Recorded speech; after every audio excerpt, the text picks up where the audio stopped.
So in the last video we were trying to figure out a formula for the distance between the centers of the two circles. And I wasn't too happy with the pictures that we found because our coordinate system starts at 0, 0 up in the corner and gets big that way and goes down that way. So I didn't want to add any confusion. So the basic trick for figuring out the distance depends on something called the Pythagorean theorem. So if you're not familiar with that, again, the web knows everything. You can look it up. There's some articles in it here. There's a little YouTube video on it. You can view all kinds of images that explain it. The idea is that if you have a side, if the side of this triangle here is length A and this side is length B, and it's a right triangle, and the length of this side is C, then this square, this green square, plus this purple square is exactly the same size as this red square. Okay, so the basic formula is if h squared is the hypotenuse, then h squared equals a squared plus b squared. Okay, so what? So let's see how that's going to help us. If we look at this picture, so basically think we have a circle A and a circle B, right? And they both have an x and a y. So this distance right here, from here to here, this is going to be, if circle B, the x of circle B is here, then bx minus ax. See, bx minus ax is going to give you the length of this line right here. And then by, remember we start at 0 and the numbers get bigger, right? So by minus ay is going to give you this length right here, this b. Okay? And then, as we said, the Pythagorean theorem tells us that c squared equals a squared plus b squared. Okay? So in other words, if c squared equals a squared plus b squared, we can take the square root of both sides. The square root of c squared is c, and the square root of this mess is square root of the quantity a squared plus b squared. Okay, so we just need to calculate our a and our b, and then take that square root, and that c is the distance between our two circles. Okay, so now I think we can write our distance formula. In fact, for distance we need self and other, right? We need to check the distance of the other guy. And oh yeah, and I did give that parameter here. I just forgot to add it up here. Okay, so we're going to look at the distance between self and other. So let's get our a and our b. Our a equals, let's say, other dot x minus self dot x, and b equals other dot y minus self dot y. Now you don't really know ahead of time which is which here, right? Where this could be self and this could be other, or this could be self and this could be other, or they could be in different positions relative to each other. But what's nice about when squaring things is that you make everything positive, right? So if we subtracted bx minus ax and got a negative number, that's okay because a squared is a positive number. Okay, so it'll give us, so if this turned out to, if we had these mixed up and this turned out to be a negative, this looks like it's like 1, 2, 3, 4, 5, 6, 7, 8, 9, 10, 11, 12. So like if this turned out to be a negative 12, that would be okay, because when we squared it, we would get a positive 144. So it would be as if we took 12 and squared it, right? So either way, we're basically getting the right numbers. So we get the A, we get the B, and then we take the square root of A squared plus B squared. So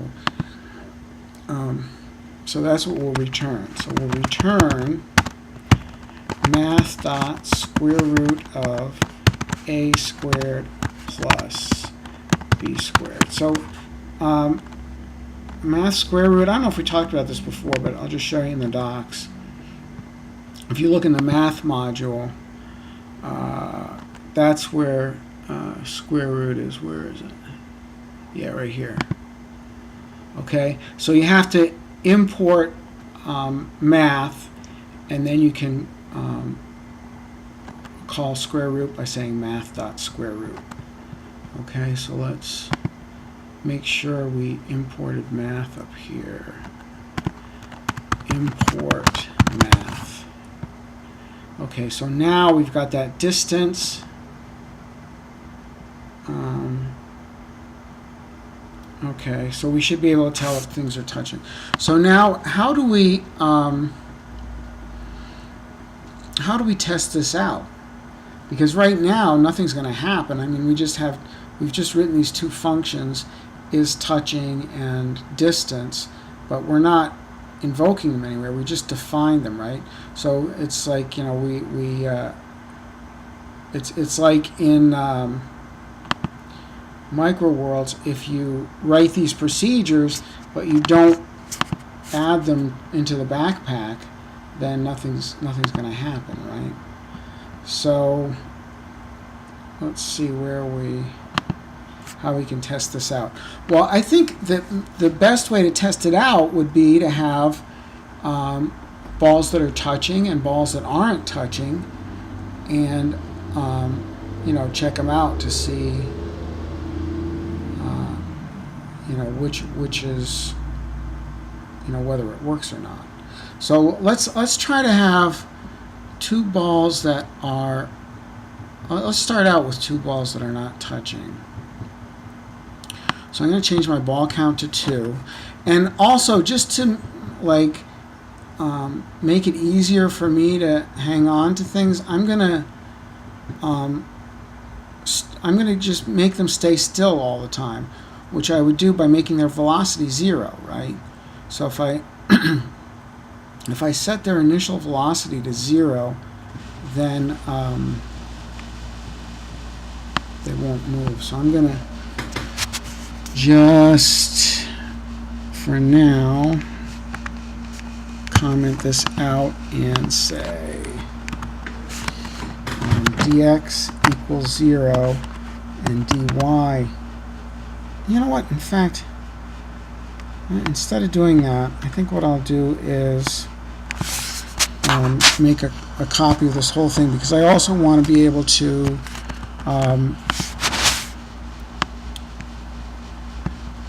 manipulate the x and the y. So I'm going to say copy and paste, and I'll just call this one new still ball.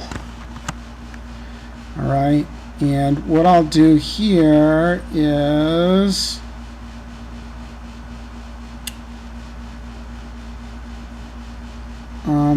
because I'm looping through, I think I'm gonna play this a little bit different. Okay, I need to refactor, because now it's starting to get a little hairy for me, so I'm starting to, you know, I want to make sure I'm being clear about everything. So I'm going to refactor this, because what I'm thinking is I want to use this I when I'm creating balls. I want to use this I to determine what my initial x and y are going to be. Maybe because I want to have a different x and y for the two different balls, right? And I want to have control over that. So what I'm going to do is, if I want to be able to use the I, that means I have to pass the I to my new ball function. So what I'm going to do is, instead of passing the whole name, I'm going to just pass this I part, and I'm going to create the name in here. So if I'm just passing I, then let me copy this.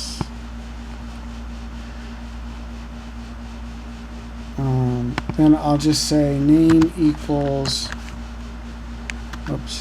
that. Okay, and then that way here I can just say I, right? And then in my when I write another one of these, I can use the I to make different positions and stuff.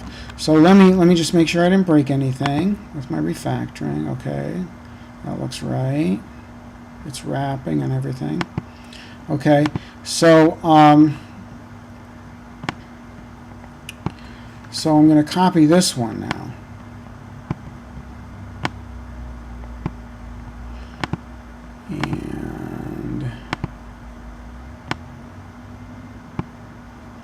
Okay, so this is going to be a new still ball. So I'm going to make the ball be still, and I'm going to like I said before, I'm going to make the x and the y 0,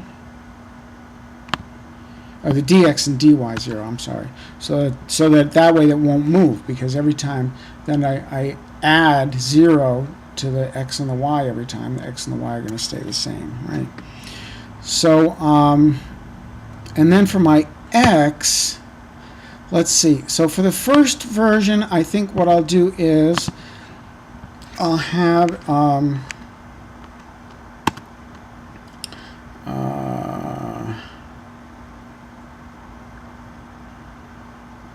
let's see,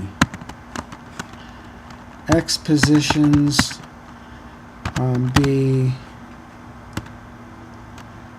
let's make them so that I know that they're far apart. So I'll say 50 and 100, say. So those are definitely far enough apart, because I know the radius of my circles is just 20, and 100 minus 50 is more than 20, right? So they're going to be, or is more than 20 plus 20. So the distance between the centers is going to be 20 plus 20. That's going to be 40, because I have 2 radii, right? So the distance between the x positions is going to be more than that, and the distance between the y positions is going to be more than that. Equals, let's say, 15 and 75, okay? And then what I'll do is, for my x, I'll say x positions I. So then, because I've got 2 balls going through here, right? I'm going to, because my ball count is 2. So the first time through, it's going to pull this 50. So my first ball is going to have an x position of 50, and my second one is going to have a y, and it's going to have a y position of 15, right? Because this is going to be, first time through, I is going to be 0. So x position 0 is 50, y position 0 is 15, and then the second time through, I is going to be 1. So x positions 1 is 100, y positions 1 is 75. So that way, I've set them up 2 different positions, 2 different places, and it's clear to me if they're touching or not, right?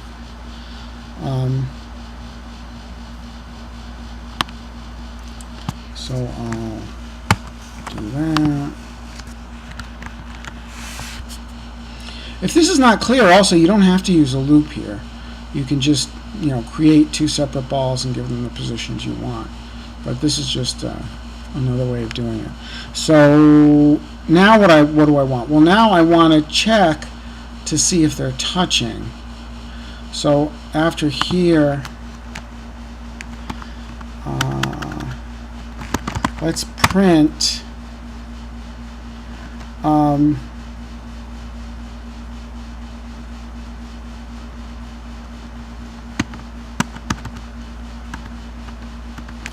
ball 0 dot is touching, oops, I'm sorry, balls 0 is touching balls 1. Okay, so see if the 0th ball on the list is touching the first ball on the list. And this should tell us false, right? Because we're putting them far apart. So let's just test that out and see what happens. Oh, new ball is not defined. Oh, did I comment out new ball? I didn't mean to do that. But actually, I'm glad I did because what I want is to use new still ball in here instead. So actually, let me just let me keep this around. So this is my original here.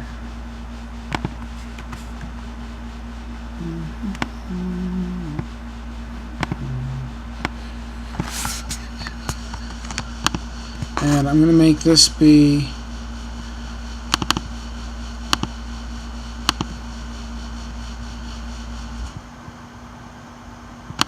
new still ball.